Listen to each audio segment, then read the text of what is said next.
In this video, I am showing some of the things I made with the vegetables we harvested from our garden.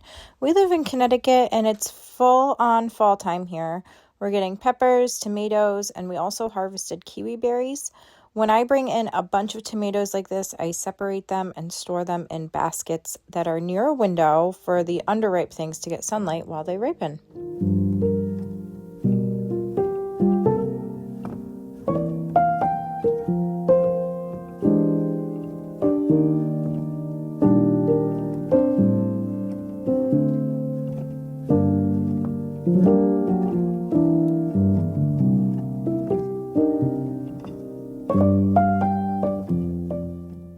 I harvest many of our colorful peppers when they aren't completely ripe, and I let them ripen indoors just like the tomatoes.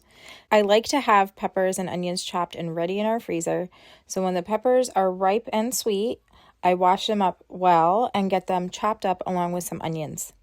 I flash freeze them slightly in our freezer before mixing the peppers and onions together and putting them in a freezer bag. I do double bag them though to prevent the freezer from smelling like onions. Having peppers and onions ready to go in the freezer like this makes it so much easier to add them to recipes.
We are in full-on tomato harvest time, so I try and process as much as I am able to, but I also love eating the tomatoes fresh.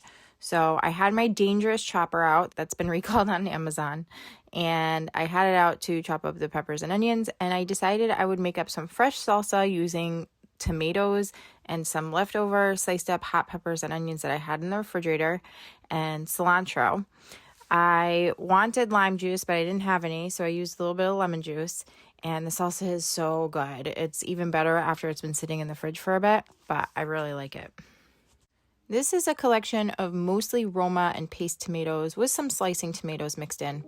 I'm going to blanch them up and get them peeled. I am saving the peels this time to dehydrate them and turn them into a shelf-stable tomato powder.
also have a bunch of cherry tomatoes that I need to use up, so I'm getting those washed.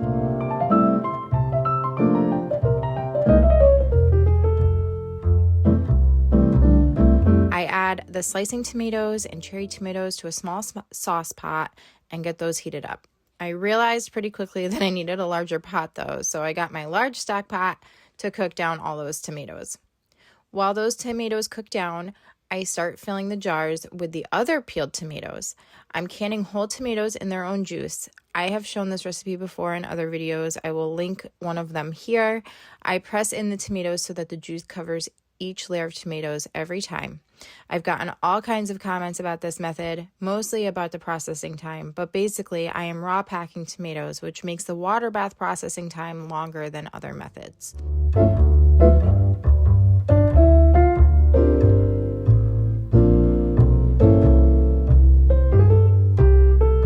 At this point, all the other tomatoes have been cooking down for a while, so I'm going to run the immersion blender through them and let some of that water cook off. This is one of my dehydrators. I put all of the tomato skins we peeled off of the tomatoes earlier into it. I don't soak them in lemon juice or anything. The color remains the same. I set it to 140 degrees and a timer of 12 hours.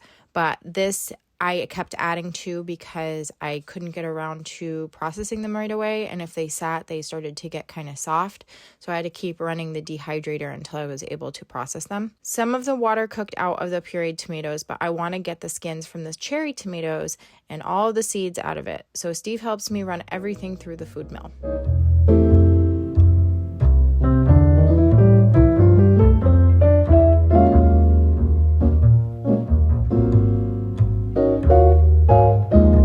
To make the sauce stretch as far as I am able to, I do add a couple cans of organic tomato paste. This helps to limit the time needed to cook the water out of the sauce and to make it thicker. I add citric acid to all the jars and then fill the jars with the unseasoned sauce. This is a quick way to get all of the tomatoes processed and into the pantry.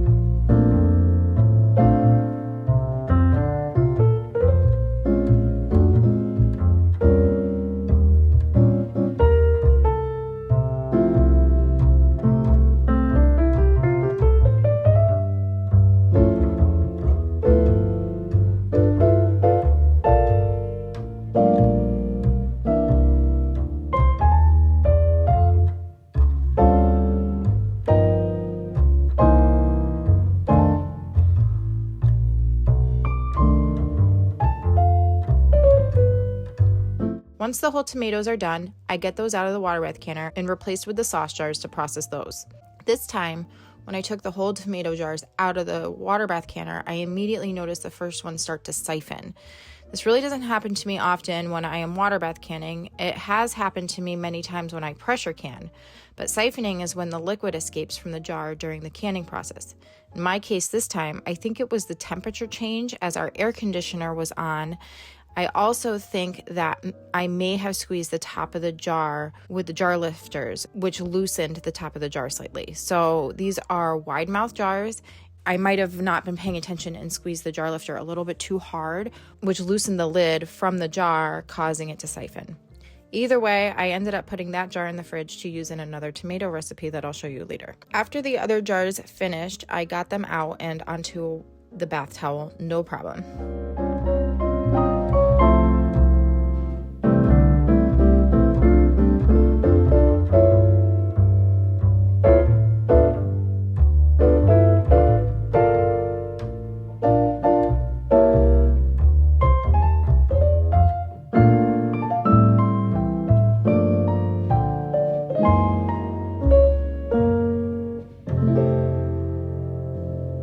Another day, another bunch of tomatoes that need to be processed. Using the same processes that I talked about earlier, I canned up some sauce using those whole tomatoes that didn't seal well and some other fresh tomatoes. I also canned up more whole tomatoes, but this time I used pint-sized jars instead of quarts. Those did not have a siphoning issue at all. I also saved the skins again and got those into the dehydrator.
so of the skin's really getting dried out, I used my coffee grinder that I don't know if it's ever been used for coffee to grind down tomato skins into a powder.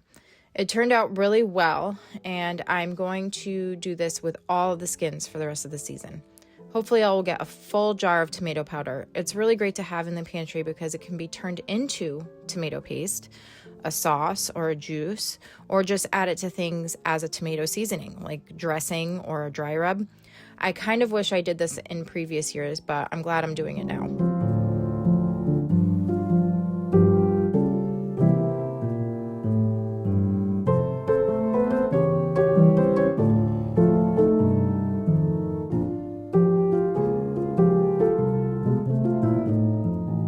Lastly, we finally harvested the kiwi berries for the year. We did not get as many this year, but we did get enough to freeze up. I still have some frozen from last year, so my plan is to combine them and make a strawberry kiwi jam or something. I removed all of the stems, washed them well, and put them on a cookie sheet to flash freeze. By doing this, they won't stick together in the freezer bag.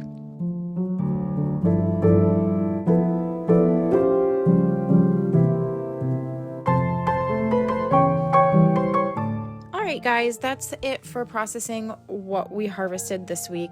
Let me know some of the things that you're preserving or cooking, and if there's anything you would like to see me make. Thanks so much for being here, and I will see you next time. Bye!